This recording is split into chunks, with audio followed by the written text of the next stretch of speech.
ध्यान दीजिए, हम लोग पढ़ रहे थे यही चैप्टर 1 का ही वैद्युत आवेश तथा क्षेत्र का पूरा न्यूमेरिकल पढ़ रहे थे। अब पूरा न्यूमेरिकल में हम लोग देख रहे थे कि सवाल जो है 1.6 तक देख लिए थे, 1.1 बता दिए थे, 1.2 बता दिए थे। ये एनसीईआरटी का चल रहा है, पार्ट 2 चलेगा एनसीईआरटी का। एनसीईआरटी में आपका क्वेश्चन नंबर 1 से लेकर के जो अभ्यास है, ये अभ्यास है और अभ्यास हम लोग पढ़ रहे हैं। पार्ट 2 में हम लोग अभ्यास का क्वेश्चन सॉल्व करेंगे। इससे पहले जब क्वेश्चन हम आप लोग बताए थे तो 1.1, 2, 3, 7 बताए थे। 4, 5, 6 या हम समझते हैं कि 3, 4, 5 ऐसा कुछ स्किप करके 1.6 बताए थे। आज हम 1.7 बताएंगे। इसमें बहुत ज़्यादा टिप्पणी नहीं करना था, इसलिए हम इसको बता दे रहे हैं। इसके बाद फिर हम 1.8 न्यूमेरिकल आपका जो सवाल लगने वाला चीज़ है उसको बताएंगे। ये सभी एनसीईआरटी क्वेश्चन पुटअप करती है बोर्ड पेपर में, आप ध्यान देंगे ना। कभी कभी क्या करती है कि पेपर में आपके न्यूमेरिकल जो है एकदम सेम कॉपी पेस्ट करती है, वो ज़्यादा इधर उधर नहीं करती, अंकों का भी बदलाव नहीं करता, ऐसा हमारा मानना है। जो आप पेपर देखोगे, चाहे मैथ का देखोगे, चाहे फिजिक्स से देखोगे या फिर केमिस्ट्री देखोगे, डायरेक्ट एनसीईआरटी क्वेश्चन उठा के झोंक देता है। देखो पॉइंट क्या कर रहा है, आता है सीधा सीधा क्वेश्चन पे समय बर्बाद करते हुए। 1.7 में डबल क्वेश्चन पूछ रहा है। पहला पूछ रहा है कि ए और दूसरा बी है। पहला में क्या कर रहा है, वैद्युत आवेश का क्षेत्र, स्थिर विद्युत क्षेत्र रेखा एक संतत वक्र होती है। जैसे अगर हम कोई छड़ ले लें और जो छड़ होती है यह अगर एक पॉजिटिव है एक नेगेटिव है। अगर किसी भी चुंबक की छड़ जो होती है, ये चुंबक का छड़ है, ऐसा नहीं कि लोहा बस है, चुंबक का छड़ है। चुंबक का छड़ अगर लोहा का छड़ होगा तो हम चुंबक कैसे बनाते हैं, वो एकदम सीधे सीधे कंपास में, जैसे उत्तरी ध्रुव दक्षिणी ध्रुव पर अगर हम जमीन के अंदर उसे धंसा दे, उसे गाड़ देते हैं, तब वो उत्तरी दक्षिण ध्रुव पर रहती है, तब वह डायरेक्ट वो क्या बनती है, चुंबक का निर्माण करती है। जब हमारे पास चुंबक कोई छड़ है तो प्लस से निकल करके ये माइनस की ओर जाती है, ऐसे इस तरह से जाती है। इस बात का ध्यान दीजिएगा कि यह जो वक्र होती है कभी भी एक दूसरे को काटते नहीं, ये एक दूसरे को कभी नहीं काटते। यह हाथ है, आगे पीछे हो जा रही है, अगर आप ठीक से देखने का प्रयास करेंगे ना तो ये जो है वक्र एक दूसरे को काटती नहीं है, और ये प्लस से निकल के माइनस की ओर जाती है। हम थोड़ा सा तीर की सहायता से आपको हम समझाने का प्रयास करते हैं कि ये इस तरह से है। ये देखिए इधर है, ये प्लस से निकल रहा है माइनस की ओर जा रही है, ये भी प्लस से निकल रहा है माइनस की ओर जा रही है। ये इस तरह से निकलती है, ये चली जाती है, एक दूसरे को काटते भी नहीं है। प्रश्न कर रहा है स्थिर विद्युत क्षेत्र, जो वैद्युत क्षेत्र है, जो ये एरिया है जिस क्षेत्र में वैद्युत उत्पन्न होता है, जितने क्षेत्र में, उसी को वैद्युत क्षेत्र कहते हैं। वैद्युत क्षेत्र रेखा एक संतत वक्र होती है। आप वक्रकार देख रहे हैं, वृत्तकार बन रहा है, वक्रकार इसी बोलबे करते हैं, वक्र होती है। ये प्रश्न में पढ़ रहा हूं, अर्थात कोई क्षेत्र रेखा एकाएक टूट नहीं सकती। कोई भी क्षेत्र रेखा जो ये रेखा जा रही है ये टूट नहीं सकती। और टूट नहीं सकती क्यों, यह पॉइंट में दिया हुआ है, क्यों, सवाल में ऐसा कहा है क्यों। तो पहले हम बता दे रहे हैं कि टूट क्यों नहीं सकती। अगर देखिए किसी वैद्युत क्षेत्र में, इसका जवाब समझे, किसी वैद्युत क्षेत्र में क्षेत्र रेखा का टूटना, अगर टूट गया, पहले तो टूट नहीं सकती, अगर टूट गया है तो उस स्थान पर, जितने स्थान पर टूटा हुआ है उस स्थान पर वैद्युत क्षेत्र की अनुपस्थिति है, मतलब वो अब्सेंट है। जो वैद्युत क्षेत्र है वो अनुपस्थित है, इसीलिए वो टूट रही है। अगर टूट गया है तो अनुपस्थित है, ये बात हो गया। एकाएक टूट नहीं सकती, ऐसा क्यों, क्योंकि अगर वो टूट गया है तो इसका मतलब वो अनुपस्थित है, वैद्युत क्षेत्र क्या है, अनुपस्थित है। और उसके बाद ये बात ये हुआ, जब अगर टूट गई है तो अनुपस्थित है, और उसके बाद हम यहाँ लिख सकते हैं क्यों, तो हम इसका जवाब में लिख देंगे अतः लिख सकते हैं यहाँ पर कि यह जो सतत लगातार है, ये जो पढ़ सतत वक्र होती है, यहाँ लिख देंगे अतः सतत मतलब होता है लगातार, कंटिन्यूअस, और वक्र होती है। ये पॉइंट आपका हो जाएगा, यहाँ है लिखा हुआ है, ये हो जाएगा। उसके बाद नेक्स्ट क्वेश्चन कर रहा है, स्पष्ट कीजिए, कहाँ है, थोड़ा सा देखो, ये हो गया हमारा दूसरा पॉइंट। कर रहा है स्पष्ट कीजिए कि दो क्षेत्र रेखाएं कभी भी एक दूसरे को प्रतिच्छेदित नहीं करती। अभी हम बता रहे हैं, ये देखो प्रतिच्छेदित कर रही है, नहीं, कोई भी एक दूसरे को प्रतिच्छेदित नहीं करती। अगर प्रतिच्छेदित नहीं करती तो इसका क्या मतलब हुआ, इसी का जवाब दे रहा है, क्यों नहीं करती, ये बात लिखना है।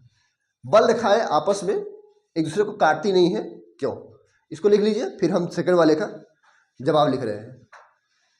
कह रहा है पॉइंट में ए भैया बी वाला जो कह रहा है कि स्पष्ट कीजिए, अभी हम बता भी रहे थे, सवाल को समझा भी रहे थे कि सिद्ध कीजिए, जो स्पष्ट करना है आपको या सिद्ध करना है, वो बात को क्लियर करना है कि जो दो क्षेत्र रेखाएं होते कभी भी एक दूसरे को काट नहीं सकती।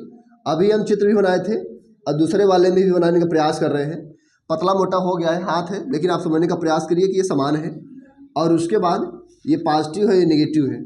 अगर किसी भी हम चुंबक के छड़ को किन्हीं कई भागों में बांटने का प्रयास करें, जैसे इसको मान लीजिए हम ऐसे तोड़ दें और उसी तरह से इसको भी तोड़ दें और ये और फिर इसको इधर कर दें, अलग अलग कर दें, एक प्लस हो जाए एक माइनस, एक प्लस हो जाए एक माइनस, एक प्लस हो जाए एक माइनस।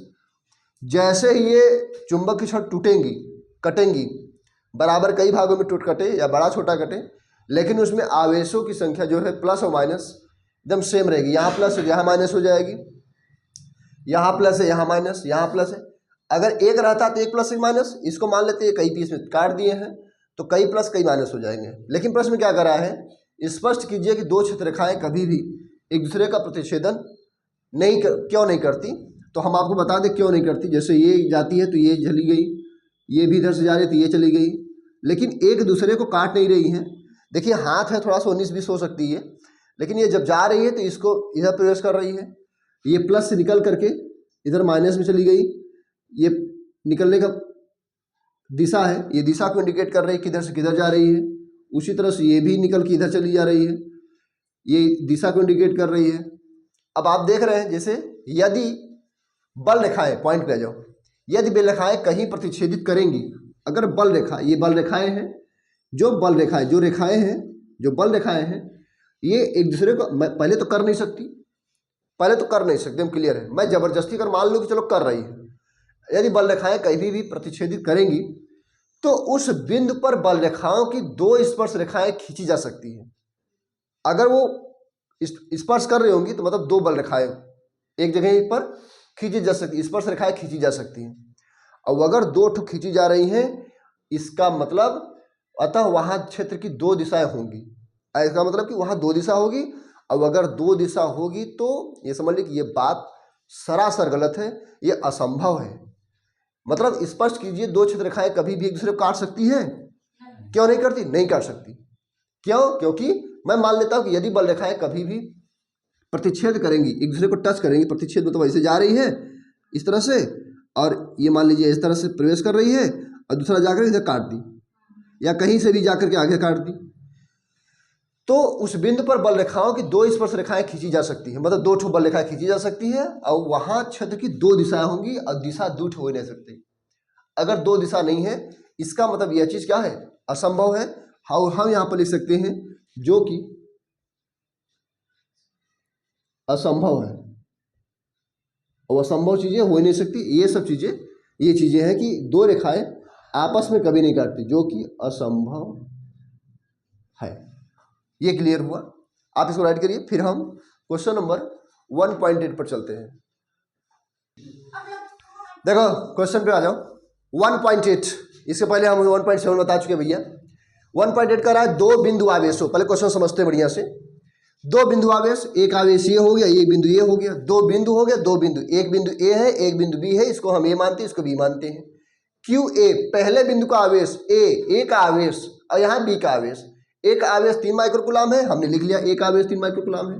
तथा क्यू बी हो गया आपका -3 माइक्रोकूलम, यहाँ माइनस लिखा हुआ है, -3 माइक्रोकूलम। निर्वात में एक दूसरे से 20 सेंटीमीटर दूरी पर है। तो ये और ये जो दोनों है, ये दोनों हमारे 20 सेंटीमीटर की दूरी पर है। यहाँ लिखते हैं हम 20 सेंटीमीटर, और ये इस तरह से हो गया 20 सेंटीमीटर की दूरी पर स्थित है। तो पहला पॉइंट, इसमें दो क्वेश्चन पूछ रहा है, एक क्वेश्चन सॉल्व कर लेंगे, उसके बाद हम दूसरा आपको बता देंगे। इसके बाद दोनों आवेशों को मिलाने वाली रेखा है, दो आवेशों को, एक क्यू ए है एक क्यू बी है, दोनों आवेशों को मिलाने वाली जो रेखा है ए और बी के मध्य बिंदु ओ पर, ये ओ है, मध्य बिंदु ओ पर विद्युत क्षेत्र कितना है? विद्युत क्षेत्र पूछ रहा है। तो पहले भैया हम इसका निकाल लेंगे, फिर इसका निकाल लेंगे, फिर दोनों जोड़ देंगे, सोल्व हो जाएगा। देखिए कैसे। पहले आप क्या करेंगे दोस्त, ये दिया हुआ है आर आपका 20 सेंटीमीटर है, दूरी जो है अगर ये 20 है तो बाबू ये और ये दोनों के बीच कितना हो जाएगा? 10 सेंटीमीटर हो जाएगी। ये भी 10 सेंटीमीटर हो गया और यहाँ से यहाँ तक ये भी 10 सेंटीमीटर हो जाएगा। तब आप क्या करेंगे, ये करीब है दोनों, चलिए ये 10 हो गया, ये 10 हो गया, तो जो दूरी है आपका 10 सेंटीमीटर, तो अब आप इसको लिख सकते हैं 0.1 मीटर लिखेंगे, ये हो जाएगा हमारा। अब हम क्या करेंगे, ये जब दोनों 10-10 मीटर पर हो गया, देखो भैया क्या लिखते हैं, एक सूत्र लिखते हैं हम। पहले हम लिखते हैं वैद्युत क्षेत्र की तीव्रता पॉइंट ए से, यहाँ से ई ए, जब ई ए लिखेंगे यहाँ पर तो ये हमारा हो जाएगा 1/4πε0 इंटू एक आवेश है, यहाँ लिखते हैं QA/r², 1/4πε0, इसका वैल्यू आप सभी लोग पता होगा 9.0 या 9 लिख देते हैं, 9 इंटू 10 पर 9 हो गया, इंटू जो आवेश है, आवेश कितना दिया भैया 3 माइक्रो कूलाम है, तो माइक्रो से हम कूलाम बदलेंगे 3 पर -6 हो गया, बटे आर जो दूरी है आपका कितना 10.10 दिया हुआ है 10, तो हो जाएगा हमारा, यहाँ हम लिखते हैं 0.10 का होल स्क्वायर, मतलब ऐसे हो गया। फिर हम लिखते हैं यहाँ पर 9 इंटू 10 पर 9 इंटू 3 इंटू 10 पर -6, ध्यान दीजिएगा इसको लिखें 10 लिखेंगे, तो हम इसके लिख सकते हैं, जब इसको खोलेंगे तो कितना हो जाएगा बताओ, चलो देखो ये हो जाएगा हमारा 1, ये हो जाएगा 1, मतलब 0.0, देखो जैसे 0.10 इंटू 0.10, तो गुणा करके कितना हो जाएगा 10 हो गया, और उसके बाद कितना होगा 2 2 4, यहाँ हो जाएगा ये ऐसे 4 अंक बाद ना ऐसे हो गया, ये इस तरह से हो जाएगा 1 2 3 4 के बाद हो गया। तब यहाँ लिख सकते भैया 1.0 इंटू 10 की पावर, देखिए 1 2 हो गया, तो 10 पर कितना हो गया -2 हो गया। जब ये -2 हो जाएगा तब हम करेंगे इसको, देखिए ये हमारा, इसको सॉल्व करिए, 9 त्रिक 27 हो गया, इंटू ये ऊपर जाएगा हमारा, तो 9 -6 और प्लस 2 हो गया, तो ये 27 है ना, तो ये हो गया हमारा 27 इंटू 9 2 11, और 11 में से 6 गवा 5 हो गया, 5 हो गया ना।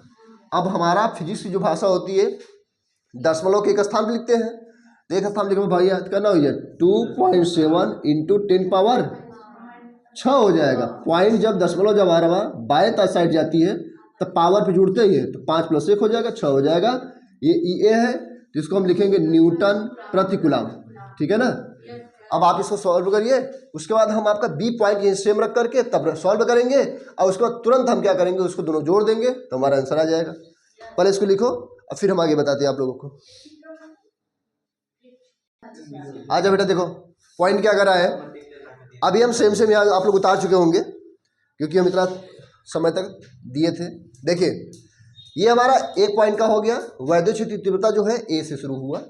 अब देखिए ए से यहाँ तक पहुँचा है, जब ये हमारा यहाँ से ये ऐसे जा रहा था, फिर यहाँ से इधर जा रहा है, तो देखिए ध्यान से, अगर हमारा 3 माइक्रो कूलाम है और यहाँ -3 माइक्रो कूलाम है, अर्थात आपके आवेशों की जो वैल्यू है वो 3 है और -3 है, केवल चिन्ह बस परिवर्तन है।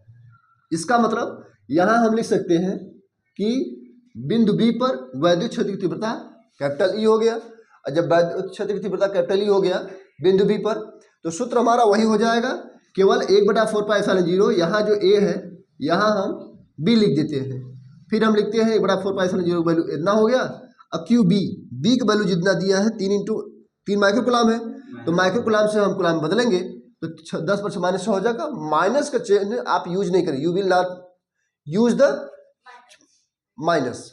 चलो देखो आप क्या करेंगे, 3 इंटू 10 -6 हो जाएगा, बटे जो दूरी है समान है, क्योंकि प्रश्न में ऐसा कह दिया था। देखिए मेरी बात समझिए, कभी कभी प्रश्न में पढ़ते वक्त कहेगा कि मध्य में है, तो ठीक है आपका मध्य मानेंगे तो 20 का आधा 10 हो जाएगा, 10 हो जाएगा। लेकिन कभी कभी क्या कहेगा, प्रश्न में कहेगा कि यह मध्य बिंदु पे नहीं है, किसी बिंदु पे है, तो किसी बिंदु पे है तो आप क्या करेंगे, एक इशारा एक सिरे से आप खींचेंगे x और दूसरे सिरे से मानेंगे 20 - x, जो वैल्यू दिया रहेगा उसका इस्तेमाल करेगा। ये 20 है, अगर यहाँ से x मान लिए तो यहाँ 20 - x लिखें। लेकिन जब मध्य बिंदु कहेगा तो आप बराबर 2 भागों में बांट करके उसको सॉल्व कर लेंगे। क्लियर? आइए मेरे मुद्दे पर फिर से, तो इतना हो गया, फिर इसको सॉल्व करें तो वैल्यू इतना ही आएगा। वैल्यू यही है, केवल आप इसे बी लिख लीजिए, इसको बी लिख लीजिए और फिर पुनः इसको राइट करिए। फिर उसके बाद हम दोनों वैल्यू को यहाँ से ए से लेकर के बी से लेकर के दोनों वैल्यू को हम जोड़ेंगे और तब हमारा वैल्यू प्राप्त होगी। इसको राइट कर फिर हम आगे चलते हैं। हम लोगों से सवाल क्या कह रहा था बेटा कि बिंदुओं पर नेट वैद्युत क्षेत्र। अब बिंदुओं पर नेट वैद्युत क्षेत्र क्या करोगे हम, किसको कैसे निकालेंगे? बिंदु ओ पर पूछ रहा है तो बिंदु ए पर मतलब ओ पर नेट वैद्युत क्षेत्र जो होगा इधर से और इधर से जो आ रहा है और इधर जो निकल रहा है दोनों को ऐड करेंगे। देखो कैसे, क्योंकि पॉजिटिव निगेटिव है तो दोनों जब प्लस और माइनस है तो आकर्षण होगा, आकर्षण के लिए जुड़ेगा। यहाँ लिखेंगे हम वैद्युत क्षेत्र की तीव्रता मतलब किस पर, बिंदु ए पर और प्लस बिंदु बी पर वैद्युत क्षेत्र की तीव्रता। आपका दोनों जो वैल्यू आ रहा था 2.7 इंटू 10⁻⁻6 प्लस 2.7 इंटू 10⁻⁻6।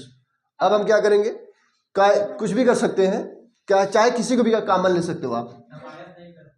नहीं प्लस, यहाँ प्लस नहीं लिखेंगे बेटा, यहाँ से ही एक मिनट 2.7 है इंटू 10⁻⁻6 है ना, कितना है +6 है। चलो यहाँ 6 लिख देते हैं, यहाँ पे 6 लिख देते हैं। चलो अब सही है ना। तब क्या करेंगे 10 पर 6 जो है कॉमन ले लीजिए, 2.7 प्लस 2.7 हो गया, ये कॉमन हो गया, ये भी निकल गया बाहर। तो 2.7 27 54 हो गया और 5.4 इंटू 10 पर 6 हो गया। अब हम इसको एक और चीज़ लिख सकते हैं, चाहे माइक्रोकूलम बदल लो चाहे जैसे भी का छोड़ दीजिए। यहीं पर आपका अगर -6 होता तो हम आसानी से माइक्रोकूलम चेंज कर लेते, लेकिन यह 6 भी दिया है तो आप क्या करेंगे, यही लिख देंगे कि ये चीज़ हो गया वैद्युत क्षेत्र की तीव्रता बिंदुओं पर हो गया, यहाँ लिखे भी हैं। तो ये हो जाएगा, मात्रक हो जाएगा न्यूटन प्रति कूलम, आपका न्यूटन प्रति कूलम हो जाएगी। अब इसको आप लिख लीजिए, फिर हम आपको इसका जो 1.8 का बी नंबर है उसको समझाते हैं। सवाल जो कह रहा है आपका पॉइंट पे क्या कह रहा है कि बी नंबर कह रहा है, यदि 1.5 इंटू 10⁻⁹ का परिमाण का कोई ऋणात्मक परीक्षण आवेश, जो आवेश है आपका ये दिया हुआ है, इतना कितना दिया भैया, परीक्षण आवेश जो होता है, ध्यान दीजिएगा, इसको हम सॉल्व करेंगे, हल करेंगे तो परीक्षण आवेश, और परीक्षण आवेश का जो वैल्यू है, परीक्षण आवेश को किससे डिनोट करते हैं, Q0 से। 1.5 इंटू 10⁻⁹ कूलम हो गया। और आपसे माइनस में क्या है, का माइनस में है तो माइनस लिख लीजिए, क्योंकि ऋणात्मक का है ना, तो ऋणात्मक हो गया। अब एक मिनट शांत रहो, सही है। पॉइंट में क्या कर रहा है, परीक्षण आवेश कर रहा है, तो परीक्षण आवेश का ऋणात्मक परीक्षण आवेश कर रहा है ना, तो ऋणात्मक परीक्षण आवेश तो यही होगा, माइनस लगा लेंगे हम इसको, एकदम सही है। अब उसके बाद हम लिखते हैं इसमें बिंदु पर रखा जाए तो यह परीक्षण आवेश कितने बल का अनुभव कर, बल मतलब कि F पूछ रहा है, तो F बराबर क्वेश्चन मार्क हो गया। अब आपसे एक जो वैल्यू निकाले थे, कितना निकाले थे बताओ, हम कैपिटल E की वैल्यू कितना निकाले थे, 5.4 इंटू 10 पर 6 न्यूटन प्रति कूलम हो गया, ये हो गया। आप बताइए कोई फार्मूला जो F, E और Q0 का संबंध बताए। E बराबर F बटे Q0 हो जाएगा। तो हम क्या करेंगे, बल पूछ रहा है, F बराबर E इंटू Q0 हो जाएगा। तो E जो है हमारा दिया हुआ है 5.4 × 10⁻⁶ इंटू Q0 -1.5 × 10⁻⁹ हो गया। ऐसे अब हम क्या करेंगे, इसका गुणा करेंगे, ध्यान दीजिएगा, इसको 15 मानते हैं, 15 चौका 60 हो गया, 6 बचा, 15 × 5 = 75 और 75 6 हो गया 81 हो गया। तो यहाँ 81 लिखेंगे, लेकिन ध्यान दीजिए एक अंक पर ये और एक अंक पर ये, कुल 2 अंक पर है, तो यहाँ पे हम 2 अंक पे लिखते हैं और इंटू 10 पर ये 6 है, ये -9 है तो हो गया -3 हो गया, 6 में से 9 जाएगा -3 हो जाएगा, अर्थात 8.1 इसको लिख सकते हैं, 8.1 न्यूटन क्या हो गया, ये F है ना, तो मात्रा कितना हो जाएगा, न्यूटन हो जाएगा। इस प्रकार से हमारा ये वैल्यू हो रहा। अब हमारा लॉन्ग वीडियो ना बने इसलिए हम इसी पर क्लास ऑफ करते हैं, और शाम भी हो गई है। 1.8 के बाद हम आगे सवाल जो लेके आएंगे कल 1.9 है, ये पार्ट 2 रहा, कल से हम लोग पार्ट 3 पे विचार करेंगे। Thank you.